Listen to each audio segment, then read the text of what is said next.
Honorable Ajmal Saab, I'll cut it short. All the distinguished guests on the dais and elsewhere, ladies and gentlemen,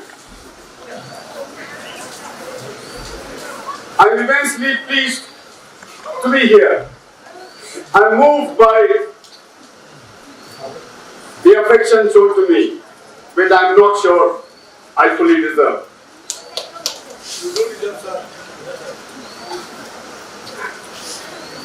Believe me, I'm such an ignorant person. You think I'm one of the wisest men on earth, but I'm such an ignorant person. I was not aware of the good work Ajmal Foundation and other institutions of this family, established by this family, are doing. Believe me, if you can. Yesterday I was traveling in a car from Haji airport up to Hojai, and when I heard about these things, tears started welling up in my eyes and rolling down my cheeks. Believe me, the picture is so dismal everywhere in terms of social harmony and dishonesty and fakeness. And in this context, what the work being done here is like a Roshan Shama, a great candle. Please keep it up. Please keep it up. May God bless you all who are doing this work. Thank you so much for inviting me here. I will not say much about Maulana. We need people like you. I am at your service. I am at your service. All these people are a witness that I have committed to you and your organization. And I do not expect any return except more success to your organization, your work.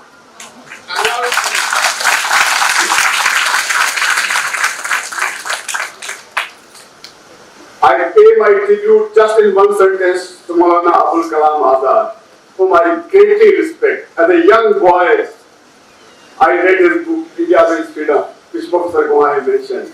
And many of my initial ideas about India's freedom struggle are shaped by that book. I stopped there because I want to choose subjects within the context of education where I think I have some slight comparative advantage or where I can more comfortably speak. So I allocate to myself 3 broad topics. One, importance of education. And my context always is our country. Although I'll compare our country with the rest of the world. First, my first theme would be importance of education, number 1. Number 2, how India has handled education since independence. And number 3, what needs to be done. Can I exceed the time limit of 15 minutes or whatever? And instead of basing whatever I say on my opinions, I will try to support whatever I say with some facts and figures. And I try to involve you at times. So please be careful. So because I'll be asking you questions, especially the students, right? Importance of education. Very briefly, I'll say a few things. Again, as I said, my context is India. Since India became independent in 1947,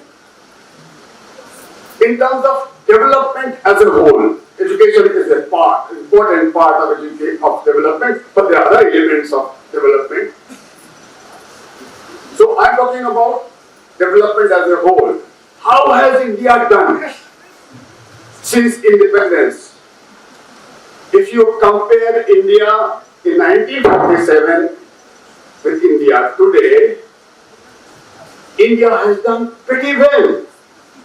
Our per capita income, or our GDP used to be only a few billions, is now roughly 3.5 trillion US dollars. $1 trillion is equal to 1,000 US dollars, billion dollars. So, life expectancy, average life of a human being in India at the time of independence was 32, 33 years. Now it is around 70. And not go on. So, you know, we have done pretty well. But that is India comparing with itself. But how do we compare with the rest of the world? I'll ask you first. A few years back, India joined an international competition, like some of the students whom we gave some gifts a few minutes back. They won some international prizes and ranks. India participated in a competition called PISA, P-I-S-A. My question to students, how many of you have heard about PISA? And the proof is, if you know, quickly tell me without checking on Google, what does PISA stand for? I come across this problem. I asked a question in my class, and somebody will quickly check in the Google and give the answer. Google. Yeah. PISA stands for Program for International Student Assessment. An international organization holds this competition for schools in all the world, all the countries. And based on the performance of the schools of each country, they rank countries in terms of the quality of school education. This is called PISA, Program for International Student Assessment. Some details I'm hiding, but will tell a little later. India participated in Program for International Student Assessment. And in this competition, a country is free to choose their best schools and the best students. I know there may be some worries about government schools and smaller private schools, but some of our top class schools are really very good. So India chose students from Shimla. Some school in Shimla and some schools in Chennai. They were the best. And you know our best performers are doing so well in the world. They are heading so many multinational corporations. Some of them are, one is Vice President of America, another is Prime Minister of Britain, etc. etc. So, that is the context. Alright. 74 countries participated in PISA.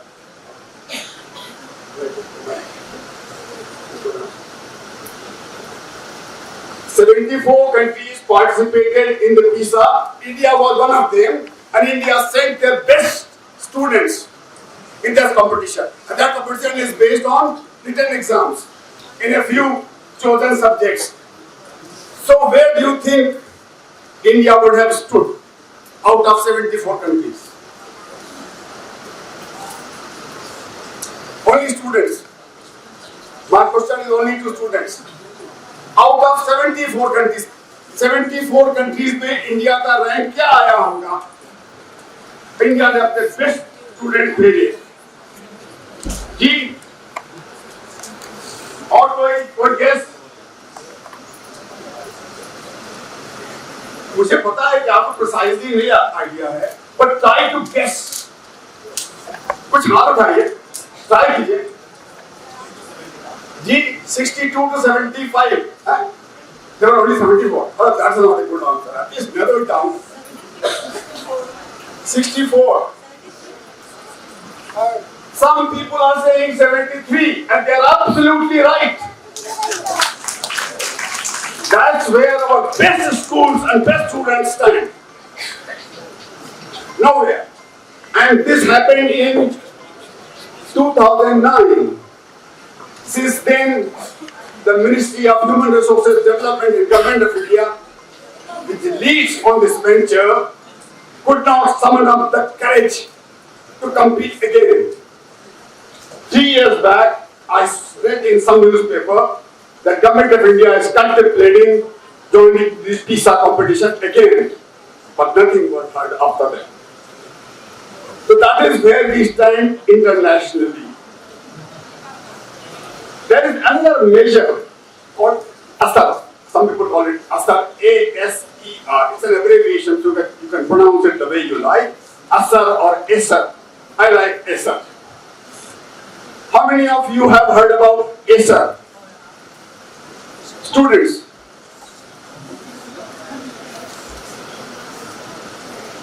Anybody who is associated with education must know about ASER. It's an Indian thing. Starting from 2005, every year, an international NGO of Indian origin, Pratham, on the request of Government of India, carries out a survey of school education. And they produce a report, a quantitative report. It is focused on several things, including enrollment, dropout ratio, but the most important thing it brings out every year is quality of education, learning outcomes. Whether children in schools are learning what they are supposed to be learning.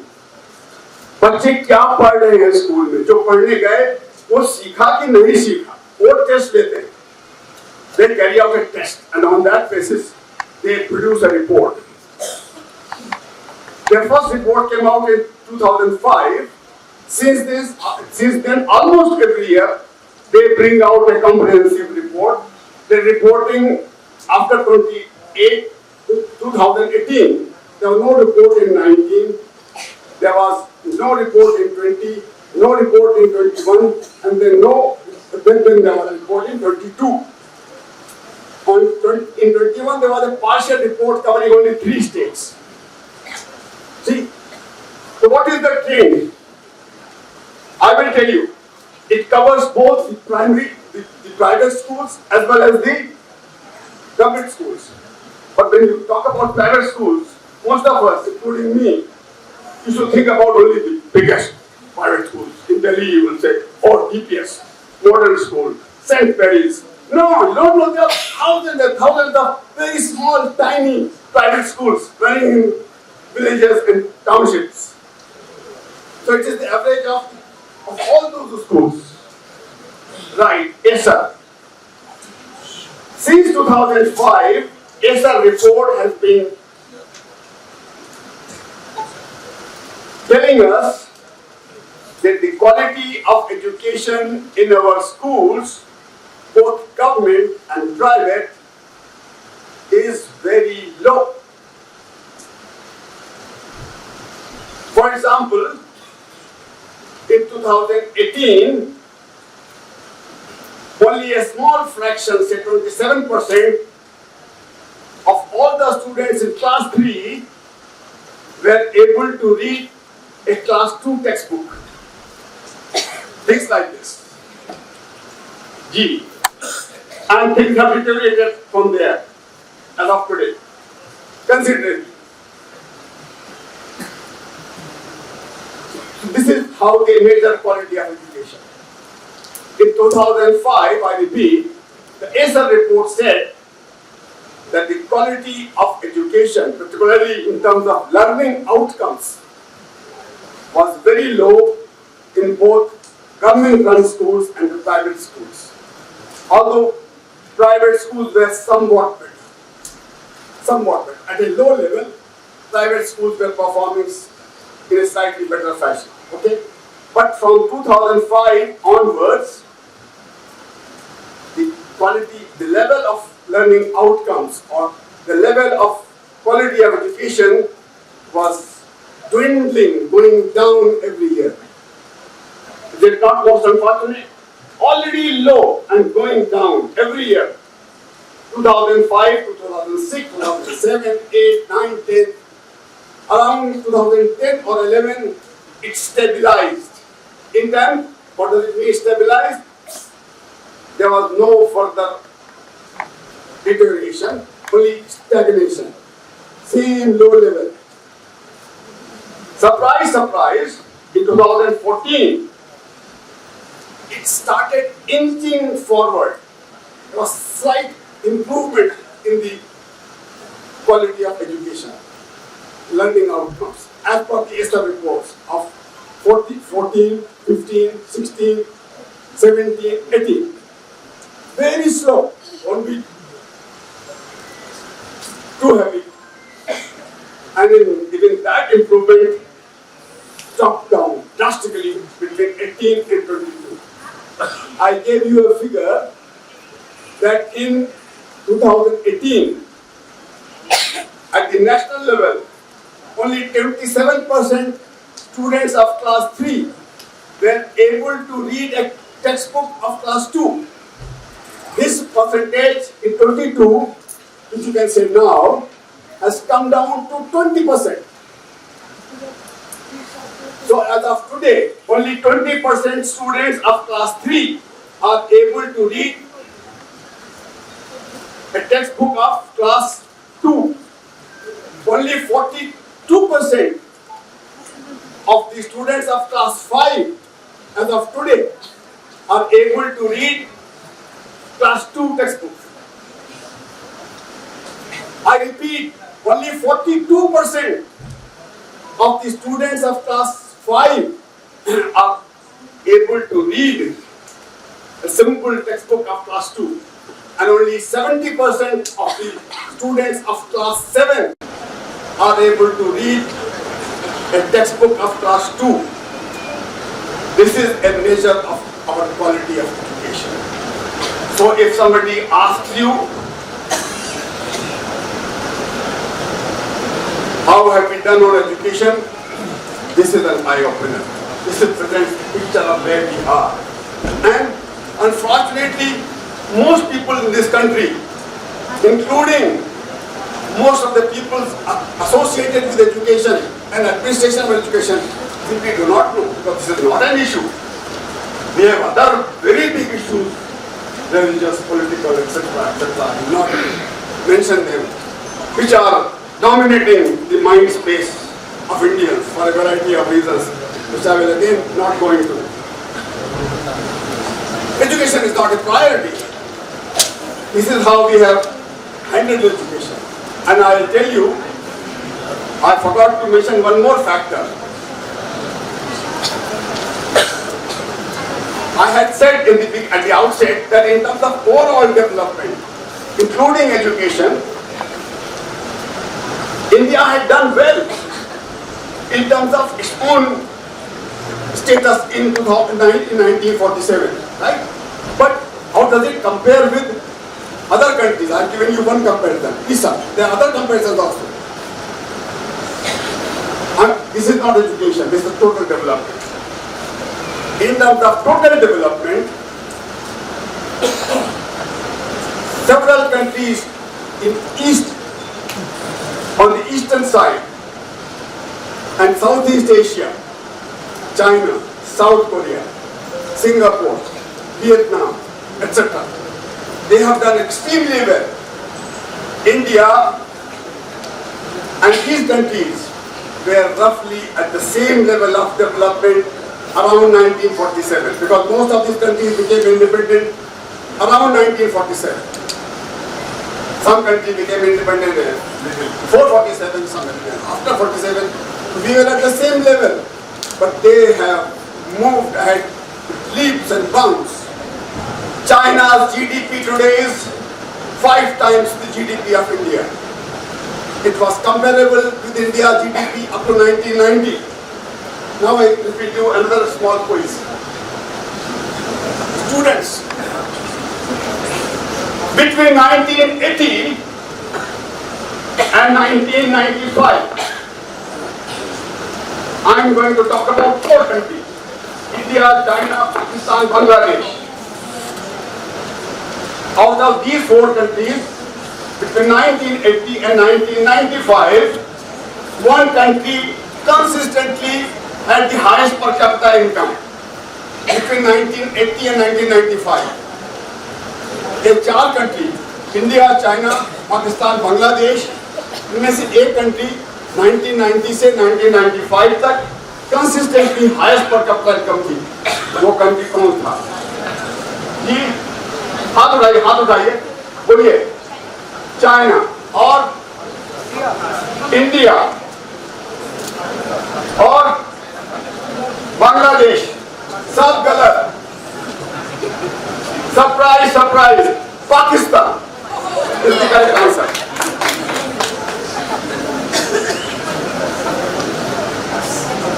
What about today? In terms of per capita income, out of these four countries, which country has the highest per capita income? China. That's very obvious. Which one is number two? Huh? Absolutely right. Bangladesh. Absolutely right. Bangladesh is number two.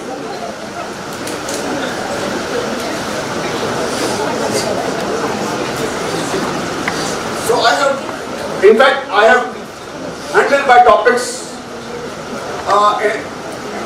in a slightly altered order. I wanted to start with the importance of education and then come to how have we handled it. So now I'll talk about importance of education. Okay.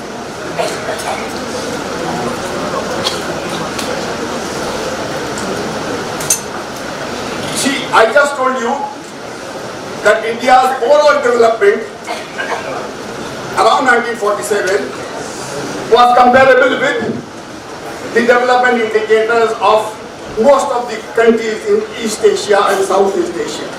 But the number of countries in East and Southeast Asia have left India far behind. And according to Nobel laureate Amartya Sen, one big reason behind this is India did not pay enough attention to education. And all these countries are very particular about education. You know, we have entered into the world of knowledge economy, where education matters more than ever before. I will not go any further. But that is, so I briefly touched upon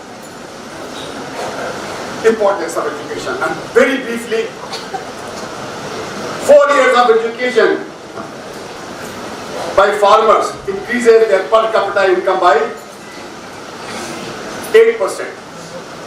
Graduates earn roughly 4 times illiterate people. Educated mothers up to class 3 have child death rate 20% less than the children of illiterate mothers. So much for the importance of education. What needs to be done? I think it's a very long subject. Can't possibly handle with the limited time I have. But very briefly, if you ask people, they will give you all kinds of answers. How to improve education? We need schools, we need teachers require training, we need infrastructure, we need technology. All these things are important. But none of these things will really matter, will work, unless there is accountability. We have created a system of education, school education, where there is hardly any accountability. So none of the key players in school education have any incentive to do well. Most of the children get passed irrespective of their performance from class 1 to class 9. So why should a child really work hard? Since every child passes, moves to the next class, teachers are not worried. So are the parents. They are the key players. Child, the student, her parents, the teachers. None of them have any responsibility, any accountability, any incentive. So why should the system of education improve? It is not an election issue. So people do not bother. Government also does not bother. That is how the system is running. As I said, if you have time and interest, I can elaborate on this further. But I think for today, I stop here. I hope you found something useful in this session. Thank you.